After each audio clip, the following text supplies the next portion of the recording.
In the beginning, NASA was not a place but an idea, born from fear, ambition, and the quiet terror that humanity was no longer alone in the universe.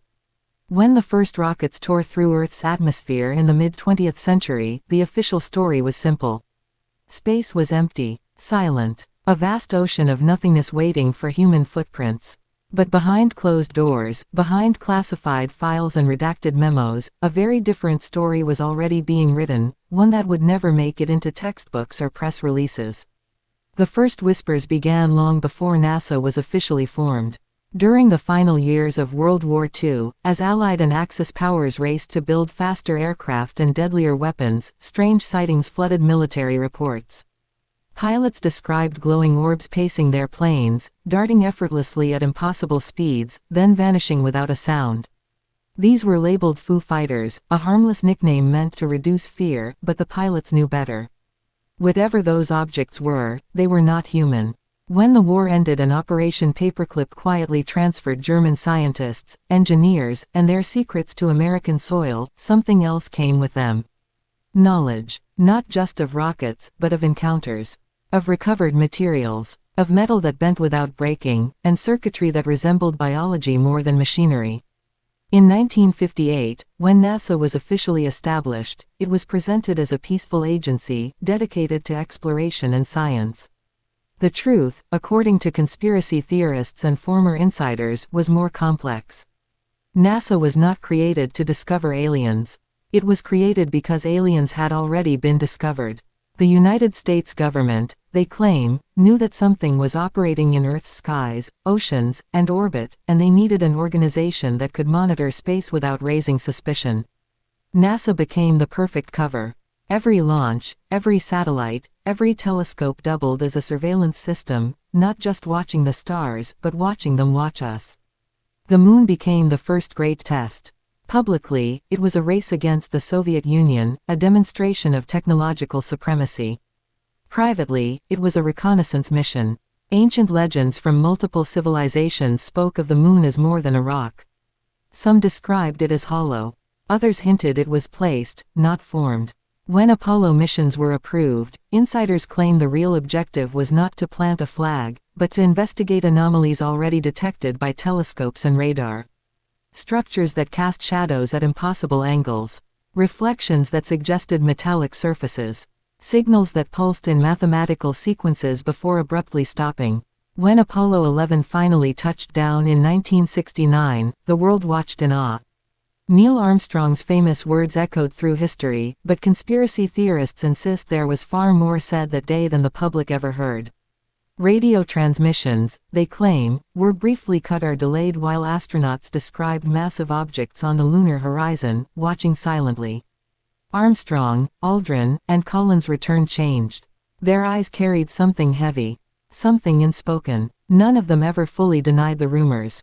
They simply smiled, paused, and chose their words carefully, as if bound by an oath deeper than law. Subsequent Apollo missions allegedly confirmed what the first had seen. The moon was not abandoned. There were structures, some ancient, some operational. Towers that hummed softly, domes that reflected sunlight unnaturally, and tracks that did not match any known vehicle. Astronauts were instructed never to approach, never to signal, never to acknowledge. NASA classified thousands of photographs, releasing only those that showed barren landscapes.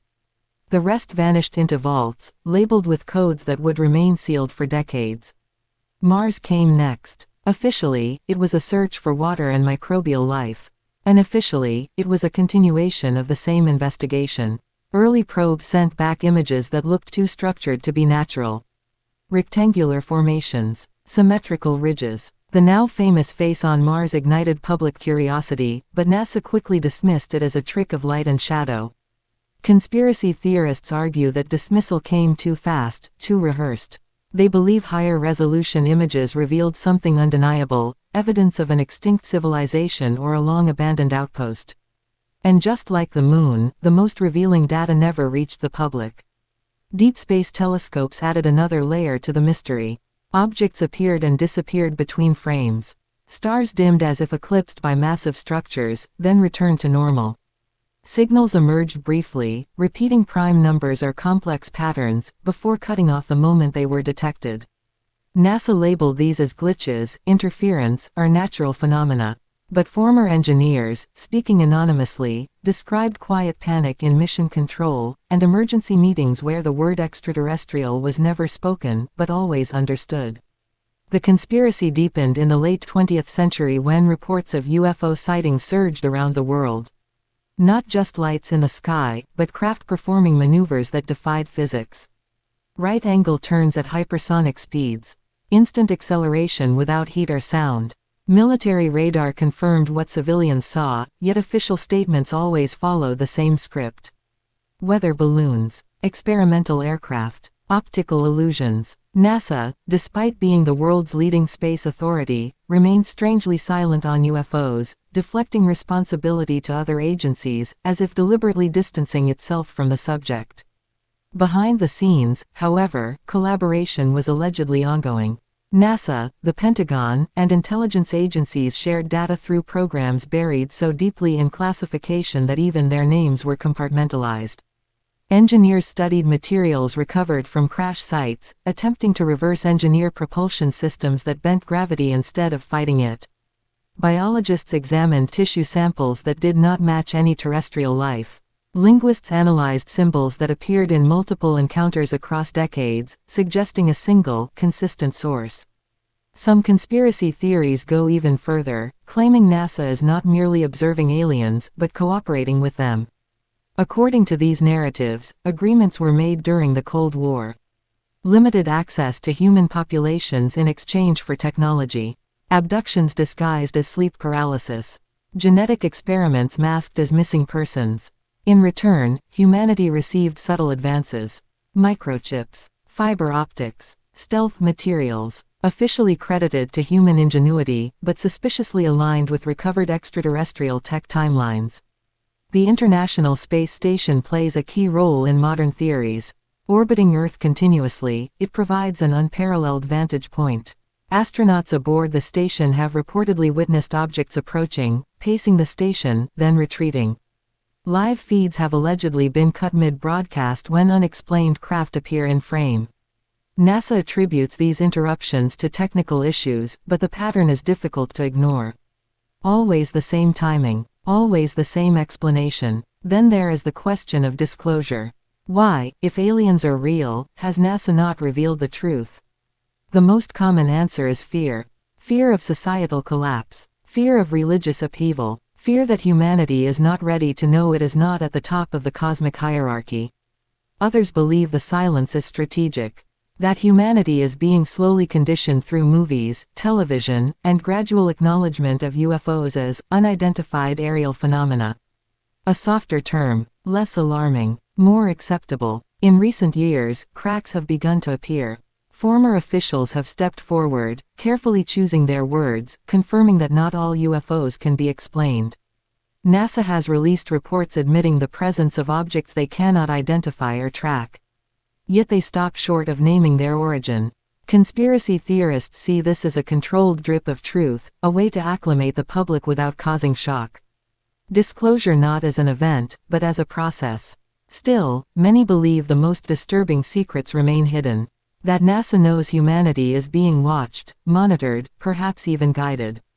That ancient myths of gods descending from the sky were not metaphors but memories. That the same beings who built structures on the Moon and Mars still observe us from beyond the stars, waiting for something. Or someone. The final and most unsettling theory suggests that NASA's greatest discovery has nothing to do with aliens arriving here, but with humans leaving. That we are not native to Earth, but the descendants of a lost colony, placed here long ago and watched ever since. That the reason space feels so familiar, so instinctively compelling, is because it is our true home. NASA, in this view, is not just an agency of exploration, but of remembrance, slowly uncovering humanity's forgotten past while carefully deciding how much we are allowed to remember. As rockets continue to rise and probes venture farther into the dark, the official story remains unchanged. Space is vast. Life is rare. We are alone, for now. But in the silence between transmissions, in the black gaps between stars, many believe something listens. And perhaps it always has. NASA's telescopes scan the heavens, but the greatest question is no longer what is out there. It is how long the truth has been here, hidden in plain sight, waiting for humanity to finally look up and understand that the universe has never been empty, and we have never been alone.